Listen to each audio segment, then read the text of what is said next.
Hi everyone. Wireless communication network research area में energy optimisation topic होता है, जिसको जेनेटिक एल्गोरिथम से ऑप्टिमाइज किया गया है। इस वीडियो में हम इस टॉपिक को समझेंगे और इससे रिलेटेड सोर्स कोड और डॉक्यूमेंट यदि आपको चाहिए तो आप डिस्क्रिप्शन में दिए लिंक को क्लिक कर वहां से ले सकते हैं। तो वीडियो की आउटलाइन है वायरलेस नेटवर्क, एनर्जी ऑप्टिमाइजेशन और genetic algorithm based clustering. Wireless network को यदि हम समझें तो यहाँ दो चीजें मेन हैं। एक आपका सेंसर नोड और दूसरा आपका बेस स्टेशन। बेस स्टेशन या उसको सिंक नोड भी बोलते हैं। वायरलेस नोड को सेंसर नोड भी कई जगह पर आप पढ़ सकते हैं। तो ये जो ग्रीन कलर में है ये सारे आपके वायरलेस नोड हैं जो कि मूव भी कर सकते हैं यदि आप डायनेमिक नेटवर्क लेके चल रहे हैं, या स्टैटिक भी हो सकते हैं। और ये सारे नोड अपना डेटा कुछ सेंस करेंगे और वो अगले नोड को ट्रांसफर करेंगे या फिर बेस स्टेशन को या सिंक नोड को डेटा ट्रांसफर करेंगे। और इस कम्युनिकेशन को ही आप वायरलेस कम्युनिकेशन नेटवर्क बोलते हैं। कुछ लोग वायरलेस कंप्यूटर नेटवर्क भी बोलते हैं इसको। यहाँ पर जो क्लस्टर हेड होते हैं, मतलब कुछ नोड्स को क्लस्टर हेड बना दिया जाता है जो कि अपने क्लस्टर के नोड्स के डेटा को कलेक्ट करके बेस स्टेशन तक पहुंचाते हैं। वायरलेस नेटवर्क में कई प्रकार के रिसर्च टॉपिक होते हैं, जिसमें से एक है एनर्जी ऑप्टिमाइजेशन। एनर्जी ऑप्टिमाइजेशन में यदि हम देखें तो सेंसर नोड होते हैं, और सेंसर नोड में जो सेंसर होता है वो एनर्जी यूज करता है उस नोड की। क्योंकि ये वायरलेस नेटवर्क है तो यहाँ पर सारी डिपेंडेंसी उस नोड की बैटरी पे डिपेंड करती है, और बैटरी का यूटिलाइजेशन जितना आप बढ़िया तरीके से करेंगे उतनी देर तक ये नेटवर्क सरवाइव करेगा। नेटवर्क की लाइफ स्पेन बढ़ाने का काम ही एनर्जी ऑप्टिमाइजेशन टॉपिक में होता है। इसमें जो सेंसर है वो आपका एनर्जी यूज करेगा।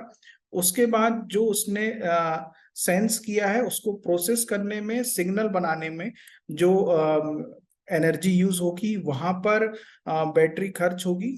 और फिर यदि वो नोड मूव करता है ग्राउंड पे, वाटर में, या कहीं अंडरग्राउंड में, तो इसमें वो मूवमेंट काउंट होगा और उसमें भी एनर्जी यूज होगी। इसके बाद जो मेन काम होता है वो कम्युनिकेट करने का, मतलब जो सिग्नल उसने सेंस कर लिया है उस सिग्नल को जो सेंस करने के बाद ट्रांसमिट करने में और उस सिग्नल को रिसीव करने में दूसरे नोड द्वारा, यहाँ पर भी एनर्जी खर्च होगी। तो जो पूरा वर्क होगा वो एनर्जी को ऑप्टिमाइज करने में होगा। और हम यदि देखें तो सेंसर पे हम कोई एनर्जी ऑप्टिमाइज नहीं कर सकते हैं, वो सेंसर पे ही डिपेंड करेगा। फिर जो सिग्नल प्रोसेसिंग है यहाँ पर हम ऑप्टिमाइज कर सकते हैं, और मूवमेंट में भी एनर्जी एक फिक्स खर्च होगी जो कि आप ऑप्टिमाइज या कंट्रोल नहीं कर सकते। पर आप ट्रांसमिट करने में जो एनर्जी खर्च होगी उसको आप जरूर कंट्रोल कर सकते हैं। रिसीव करने में एक फिक्स क्वांटिटी में या फिक्स एनर्जी ही खर्च होती है, और वहां पर आप उसको ऑप्टिमाइज या ऐसा कोई कार्यक्रम नहीं है। आपको यदि कोई सिग्नल रिसीव करना है तो वो एक एनर्जी खर्च होगी ही होगी। तो हम दो जगह ही वर्क कर सकते हैं, एक सिग्नल बनाने में और दूसरा आपका ट्रांसमिट करने में। तो इस वर्क में या इस मॉडल में हम ट्रांसमिट करने में जो एनर्जी लगेगी उसको ऑप्टिमाइज करेंगे। इस प्रकार के वर्क में नॉर्मली जो सॉल्यूशन दिए जाते हैं एनर्जी ऑप्टिमाइजेशन में वो दो प्रकार के दिए जाते हैं। एक आपका क्लस्टरिंग करके और दूसरा आपका राउटिंग करके। तो हमने इस मॉडल में क्लस्टरिंग पे वर्क किया हुआ है, और कुछ लोग क्लस्टरिंग और राउटिंग दोनों काम करते हैं। क्लस्टरिंग में क्या होगा कि आप जो भी आपके पास सेंसिंग नोड्स हैं उनकी पोजीशन, नेटवर्क में जो पोजीशन है सिंक नोड से, उस पोजीशन और उनके बैटरी लाइफ के अकॉर्डिंग आप उनको क्लस्टर हेड बना सकते हैं। तो क्लस्टर करने से ये होगा कि आसपास के जो नोड होंगे वो अपने डेटा क्लस्टर हेड को देंगे, और क्लस्टर हेड जो होगा वो डेटा सिंक नोड या फिर किसी इन बिटवीन क्लस्टर हेड को दे सकता है। यहाँ पर हम ये देखेंगे कि क्योंकि यदि ये सपोज करिए ब्लू नोड ट्रांसफर करता डेटा डायरेक्ट सिंक नोड तक, तो डिस्टेंस ज्यादा होने के कारण ट्रांसमिट करने में जो सिग्नल का पावर लगेगा वो ज्यादा लगेगा, और यहाँ पर आपको फिर ज्यादा बैटरी खर्च करनी पड़ेगी, और फिर उसका लाइफ स्पेन कम हो जाएगा उस पर्टिकुलर नोड का, क्योंकि उसे हर बार उतनी ही एनर्जी खर्च करनी है। तो इसी डिस्टेंस को यदि हम कम कर दें, इन बिटवीन ये क्लस्टर हेड को सेलेक्ट कर ले, तो ये डिस्टेंस कम हो जाएगा और ओवरऑल एनर्जी जो होगी वो कम लगेगी। फिर ये क्लस्टर हेड सभी का डेटा कलेक्ट करके सिंक नोड तक ट्रांसफर करता है। इस वर्क में ये भी होता है कि साहब आपके कुछ साइकिल या कुछ राउंड्स के बाद आप क्लस्टर हेड बदल देते हैं, नए नोड्स को क्लस्टर हेड बना देते हैं और पुराने क्लस्टर हेड्स को नॉर्मल सेंसिंग नोड बना देते हैं, क्योंकि यदि आप उसी नोड को डायरेक्ट कंटिन्यूस यूटिलाइज करेंगे तो उसकी बैटरी खत्म हो जाएगी और वो नेटवर्क से जल्दी आउट हो जाएगा। तो क्लस्टर हेड फाइंड आउट करना क्लस्टरिंग एल्गोरिथम के थ्रू जिससे आप एनर्जी ऑप्टिमाइज करेंगे, ये आपका वर्क होता है WSN के या wireless sensor network, wireless communication network में एनर्जी ऑप्टिमाइजेशन का। तो यदि हम अपने इस मॉडल को देखें, तो टीचर लर्निंग जो एक जेनेटिक एल्गोरिथम के रूप में बनाया गया है, और उसमें आप यूज करके क्लस्टर हेड्स फाइंड आउट करेंगे टीचर लर्निंग एल्गोरिथम से, और फिर उन क्लस्टर हेड से ही आप कम्युनिकेशन करेंगे। तो जो ओवरऑल मॉडल है कि आप एक वर्चुअल नेटवर्क बनाएंगे जिसमें कुछ नोड्स आप मान लेंगे, जैसे सपोज करिए 50 नोड्स, और उन नोड्स की पोजीशन मान लेंगे एक पर्टिकुलर एरिया में, सपोज करिए 100 क्रॉस 100 मीटर स्क्वायर में, और फिर उन नोड की पोजीशन और एनर्जी के अकॉर्डिंग आप डेटा कलेक्ट करेंगे।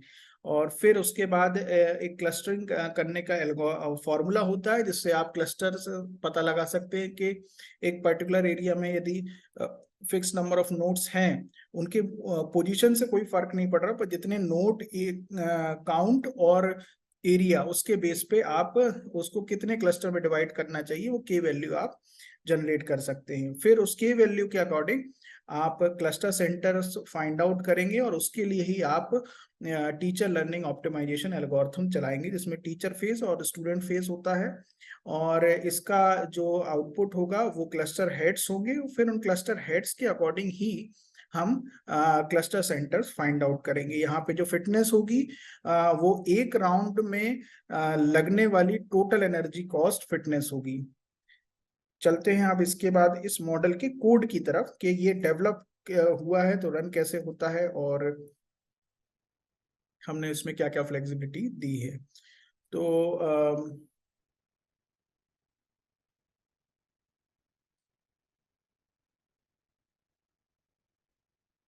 ठीक है, तो फाइनल रिजल्ट करके एक फंक्शन रहेगा, उसमें और भी फंक्शंस हैं जो आप कॉल करेंगे, और फिर इसमें हमने एरिया आपको डिफाइन करने को दिया है, नंबर ऑफ नोड्स भी आप डिफाइन कर सकते हैं, उसके अकॉर्डिंग पोजीशन वगैरह देकर आप सभी नोड्स को बैटरी असाइन करेंगे। और इसमें आपको दो मॉडल मिल जाएंगे, एक बेस मॉडल और एक प्रपोज मॉडल। प्रपोज में जो हमने टीचर लर्निंग ऑप्टिमाइजेशन समझा है, और यदि हम इसको रन करना चाहें तो यहाँ रन बटन पे हम क्लिक करेंगे,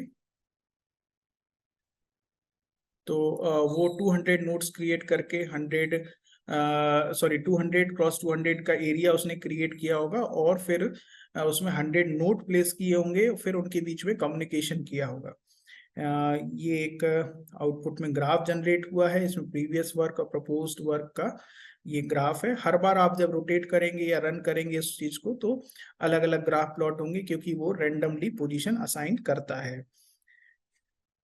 इसके अलावा इसमें और भी पैरामीटर्स हमने कैलकुलेट किए हैं, जैसे टोटल पैकेट्स कितने हुए हैं मॉडिफाई के और बेस पेपर के, फर्स्ट नोड डिस्चार्ज कितने राउंड्स के बाद हुआ है, और टोटल नंबर ऑफ राउंड्स कितने लिए हैं प्रपोज मॉडल और प्रीवियस मॉडल ने। इस प्रकार के वर्क में आप क्लस्टरिंग एल्गोरिथम बदल सकते हैं, और क्लस्टरिंग एल्गोरिथम और भी होती हैं जिसको आप यूज कर सकते हैं।